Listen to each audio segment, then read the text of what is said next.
చేదైనా గాని ఇష్టంగానే తింటున్నామంటే అదే ఉగాదని అంటా.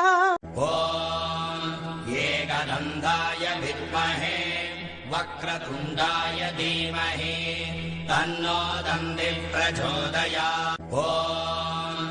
ఏకదంతాయ విద్మహే వక్రతుండాయ ధీమహి తన్నో దంది ప్రచోదయాత్.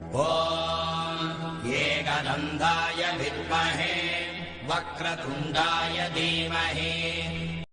హలో ఫ్రెండ్స్, నమస్కారము. మీకు మీ కుటుంబ సభ్యులకు ఉగాది పండుగ శుభాకాంక్షలు. ఉగాది పండుగ మన పండుగ, గొప్ప పండుగ. ఉగాది అంటే మాకు చాలా ఇష్టము. జై ఉగాది. రెండక్షరాల ప్రేమ పురుడోసుకున్నదే మానవ అమ్మ. రెండక్షరాల